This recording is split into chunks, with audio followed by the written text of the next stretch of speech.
Casantes. My matricle number is A1285246, and today we're doing a kidney simulation experiment. Firstly, I'm going to list the materials we will need. Well, to start, we will need a bowl that will be a nephron. We also will need 2 cups that will be our renal artery and our renal vein. We will also need water that will be the water in our blood, a food strainer that will be our glomerulus, rice that will be our red blood cells, oats that will be our white blood cells, amaranth or lentils, I'm using lentils in this case, that will be the protein in our blood, canned tuna that I put in here so it will be easier, sugar that will be that glucose in our blood, salt that will be the salt in our blood, tahine or any chili powder that will be the urea in our blood, and finally a teaspoon that will be our well, then we're going to start with the experiment. Well, firstly we're going to put a teaspoon of rice,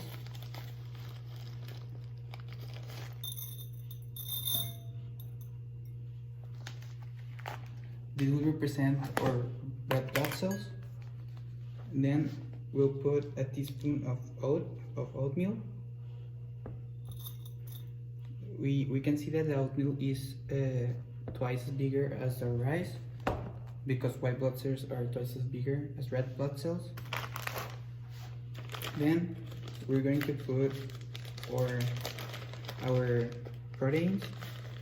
We're going to put a teaspoon of lentils,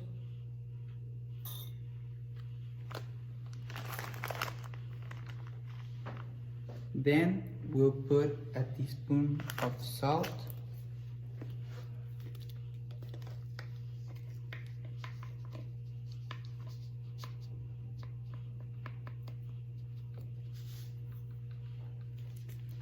this is the salt in our blood. Then we'll put sugar, a teaspoon as well. This is the glucose in our blood. Then or tahine or any chili powder you have. This will be our urea. Urea is a chemical product from urine. So we will try to put a teaspoon. That's about it.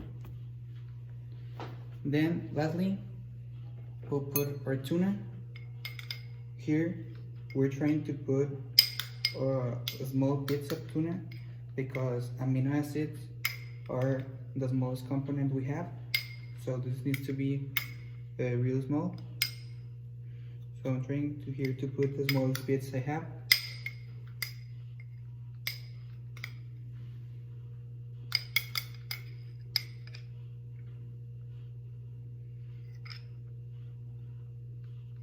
Oh, here it goes a little bit. Now we have our blood components. Now we start with the filtration process. We'll put our food strainer, that is our glomerulus. We have a cup of water to our artery, to our renal artery. In my case, I didn't have any cup that measured it correctly. So I searched on Google how many milliliters is a cup of water, and it's 233. So here I have them.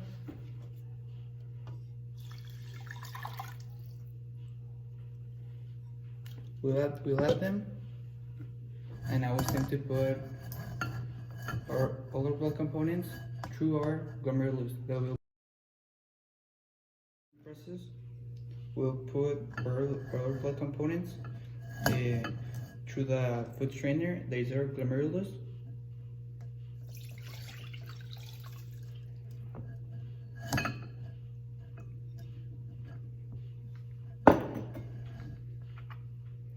So we wait until it filtrates.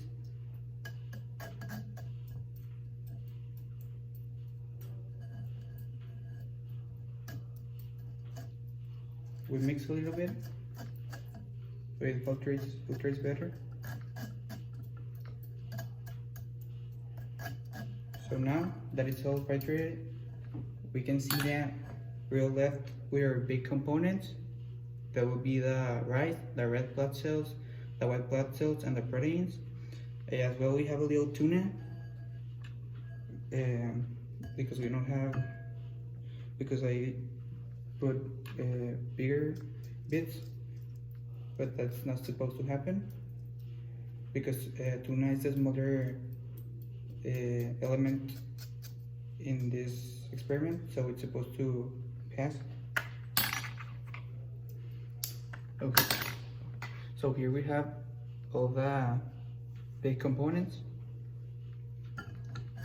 Then we'll put these big components will pass to the renal vein, so we'll do that.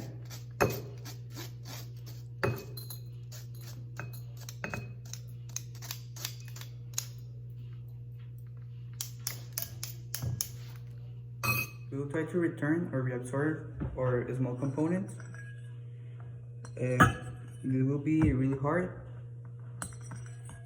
because they're really small, so this will be very hard. In a regular process,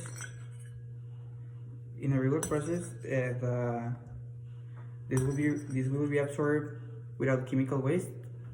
The chemical waste would be the urea or the tahine, but we don't have such technologies in this experiment to do that. So we will imagine that it reabsorbs it without urea. Now, with the reabsorption process, we will fill our renal vein until half, because this also reabsorbs water. So we will pour it to save some time. So my cup is real big, but that's about it. Then,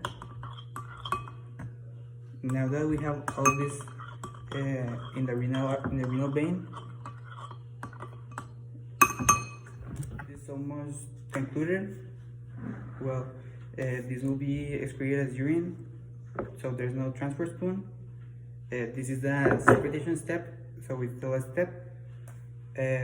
We can use this experiment as well to notice how if we drink more water, we'll have more water at the end, or how if we drink less water, we have less water in our body reabsorbed. The urine components are amino acids, glucose, and urea. So that's the end of the project. This helped me understand a lot the urinary system, and it was very fun. Thanks.